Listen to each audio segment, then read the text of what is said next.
ஜனநாயகன் நீங்க தான் வெளியிட்டதா பாஜக தரப்புல வினோத் கிருஷ்ணன் ஒரு குற்றச்சாட்டு வச்சிருக்காரு. ஆதவாக்கள் தான் ஜனநாயகன் படத்தை இணையத்துல வெளியிட்டு இருக்காரு அப்படின்னு குற்றச்சாட்டு. அதாவது கரூர் சம்பவம் நிகழ்த்தின பிறகு திமுக காரங்களாம் சொன்னாங்க இதெல்லாம் அவங்களே நிகழ்த்திக்கிட்டாங்க அப்படின்னு. இந்த மாதிரி ஒரு கீழ்த்தனமான அரசியல்லாம் பிஜேபி குஜராத்தில் எப்படி செஞ்சுச்சோ அதே மாதிரி திமுக இன்னைக்கு தமிழ்நாட்டில் செஞ்சுட்டு இருக்காங்க. அவங்க ரெண்டு பேரும் ஒண்ணுங்கிறதுக்கான எல்லா சாட்சிகளும் மக்கள்கிட்ட கொடுத்துட்டோம். நான் திருப்பி பண்றேன்.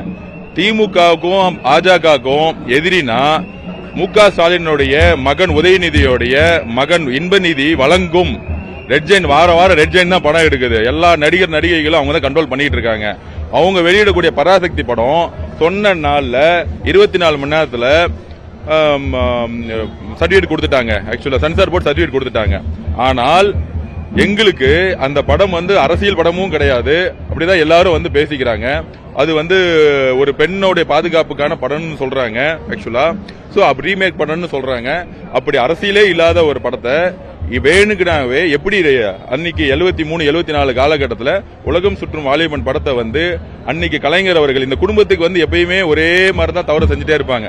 பெட்டியை தூக்கி மதுரையில ஒருத்தர் இருந்தாரு, மதுரை மேயர் இருந்தாரு. அவர் சொன்னார் பெட்டியை மதுரையில படத்தை ரிலீஸ் பண்ண முடியாதுன்னு சொன்னாங்க. பெட்டியெல்லாம் தூக்கிட்டு ஓடினாங்க, அடிதடி பண்ணாங்க, ரவுடிசம் பண்ணாங்க. இப்ப திமுகவும் பிஜேபியும் சேர்ந்துகிட்டு ஒரு புதிய சக்தி வரக்கூடாது, பிஜேபிக்கு கம்ஃபர்டபுளா ஒரு திமுக இருக்கு, ஒரு இன்டைரக்ட் திரு சபரீஷன் அவர்களும் அமித்ஷாவுடைய மகனும் தொழில் செஞ்சுட்டு இருக்காங்க. இது உண்மை. நான் கேட்கிறேன், இந்த கேள்விக்கு மட்டும் பதில் சொல்லுங்க. திரு சபரீஷன் அவர்கள் ஜெயிச்சு முடிச்ச உடனே 2022 முதல்ல பார்த்த நபர் திரு அமித்ஷா அவர்கள். இது திரு அமித்ஷா அவர்கள்ட்டே கேளுங்க. இல்ல நீங்க போய் அவருடைய வீட்டுல சபரீஷன் அவர் போனாரா இல்லையாங்கிறது இன்னைக்கு கூட நீங்க ரெக்கார்ட் எடுக்கலாம். சபரீஷன் அவர்கள் முதலமைச்சர் ஸ்டாலினோட பேச்சை கேட்டுக்கிட்டு போய் பார்த்து திரு அமித்ஷா அவர்கள். அதுக்கப்புறம் அவர் பையன் மூலியமா குஜராத்ல அடிக்கடி போய் டெல்லி அடிக்கடி போய் அவர் பையனும் அவரும் பிசினஸ் பண்ணிட்டு இருக்காங்க.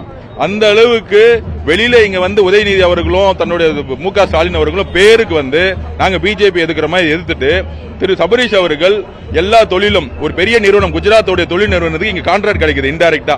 ஒரு பெரிய நிறுவனம் அது. அந்த பெரிய நிறுவனம் சொல்லணும் உங்களுக்கு அவசியமே இல்ல. மோதியோட குஜராத்தில் இருக்க மோதியோடைய இன்னொரு பெரிய நிறுவனம் இங்க தமிழ்நாட்டில் எலக்ட்ரிசிட்டி டிபார்ட்மெண்ட்ல இன்னொரு அவங்களுடைய சிஸ்டர் கம்பெனிக்கு கான்ட்ராக்ட் கொடுத்திருக்காங்க. அது யார் வழியா கொடுத்தாங்கன்னா எத்தனை முறை அதானியோடைய மகன் இங்க சபரீஷா பார்த்தாங்கன்னு நீங்க பிளைட் ரெக்கார்ட் எடுங்க. இதெல்லாம் ப்ரூஃப் இருக்கு. அப்ப பார்த்து இந்த தொழில் மூலியமா அமித்ஷாவுடைய மகனோட சபரீஷன் தொழில் உற வச்சிட்டு இருக்காரு.